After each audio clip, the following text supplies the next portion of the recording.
Hi, my name is Brandon, and I'm an alcoholic and addict in recovery. Today, I want to talk about a phrase that's very important to a lot of people in recovery, especially the AA community, and that is live and let live. Takes on a special meaning for recovering addicts. And I'm going to read a little bit about what's discussed in Living Sober regarding this phrase and what it means. So, from the book, they say it is perfectly natural that we still encounter some people who get on our nerves, both within AA and outside of it. We may find that our non AA or non recovery friends, co-workers, or family members still treat us as if we were drinking. It may take them a little while to believe that we really have stopped. After all, they have seen us stop many times in the past only to start again. To begin to put the concept of live and let live into practice, we must face this fact. There are people in AA and everywhere else who sometimes say things we disagree with or do things we don't like. Learning to live with differences is essential to our comfort. It is exactly in those cases that we have found it extremely helpful to say to ourselves, oh well, live and let live. This has become a huge part of my recovery and a very important part of my growth. And I am still doing it. I think that not only in addiction, but in society today, we live in a way where we segment ourselves off into categories. And we so often push people out of our lives who don't agree with the things that we agree with, who don't do the same things we do. And it's easier to do that. Online social media facilitates our ability to congregate only with those like minded individuals who believe exactly the same way we believe. And what's been very nice for me in recovery, and since I've come into recovery, is that I've been able to value people I've been able to start to learn to value people just for being people and not for what they believe in. And I think that's an important distinction. We've got to learn to stop valuing people for what they believe in and rather valuing them because they exist and because they are human beings.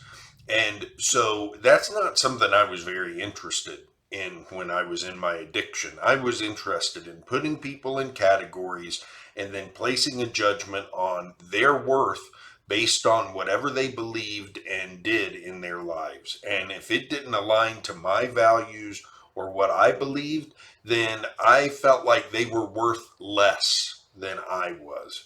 And I'm doing work as often as I can to get away from that in my recovery, because the idea of live and let live, I live with my values, you live with mine, and let's develop a mutual respect and friendship for each other in order to live. And I know this is going to sound goofy, but live in harmony with each other.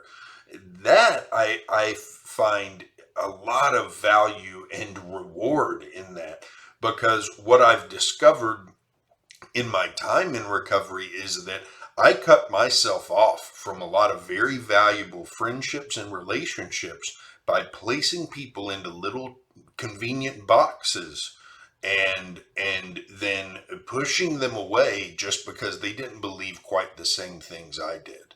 So the idea of live and let live not only helps us to avoid forming resentments and to forming disagreements with people, it also helps us to build more relationships and build a larger fellowship of friends and loved ones around us, and to be more at peace with the beautiful diversity of thought that represents humanity as a whole.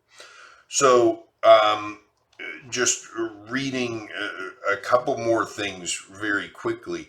They say a little bit later on this page, they say, It pays to make a very special effort to try to understand other people, especially anyone who rubs us the wrong way. For our recovery, it is more important to understand than to be understood. So this is something that's so opposite of the way I acted in my addiction. In my addiction, I felt like everybody needed to understand me. And if they just understood me and what I was doing and why I did it and what I had gone through in the past, then they would sympathize with me and treat me the way I felt I needed to be treated. Never really cared too much about trying to understand them. It was all about me, what they needed to understand me. As I have tried to turn that self centered and self serving attitude into one of genuine curiosity about others, I have found that that has also sparked a curiosity in them about me. And I'm forming relationships with people where uh, there is genuine care and concern traveling both ways, because both of us are curious about what the other one is feeling, where they're coming from. And but it takes me being willing to open that up. In my addiction, it was all about me. It was all about me.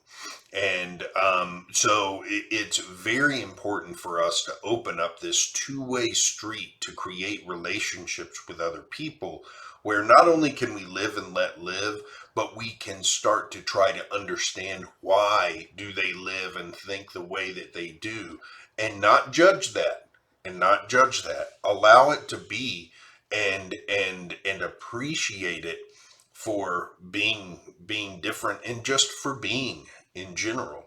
And the last thing I'll read is another practical reason for this in recovery is that when you get upset with other people, when you start to form resentments to other people, a lot of times that thought will enter your head, whether it's a random thought or one you start to play around with a little bit.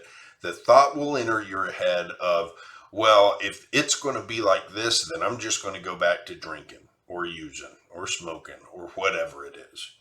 And that's another reason it's important to avoid this kind of, to embrace the idea of live and let live, so you don't start forming resentments and getting upset with other people in a way that allows their behavior to dictate what you do. And here's what the book says about it.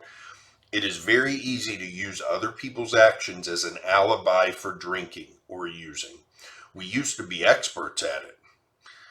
Yeah, you did this, so I'm going to go get drunk. That's what we used to do. And we can go back into that thinking like that when we're in our recovery, if we're not careful about what we're doing. And it goes on to say, but in sobriety, we have learned a new technique. We never let ourselves get so resentful towards someone else that we allow that person to control our lives, especially to the extent of causing us to drink. We have found that we have no desire to let any other person ruin or run our lives. So, really important that we appreciate other people, that we form a genuine curiosity about who they are, where they come from, and why they do what they do. Appreciate what they do because they are fellow human beings, and not because it aligns with our values or our sense of ourselves. And this may sound like a radical idea to some people. Certainly seemed that way to me, and but truly, it is the only way that I have found to make peace with the world around me that I can't control and that I want to do good in. And to really be able to do that good, I have to be a force of acceptance, tolerance, caring, love, curiosity. These are the values I have to embody. I can't embody values like divisiveness, judgment, condescension. I can't be the person I want to be in recovery as a sober person if those are the values that I embody. And those are the values I embodied when I was in my addiction. So I've got to look elsewhere to show me how to behave in my recovery. And the motto of live and let live, that's why it's so important.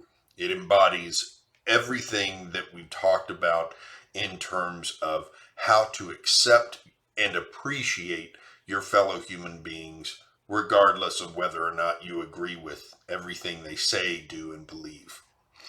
Hope you all have a great Sunday. I'll be back here with more tomorrow morning.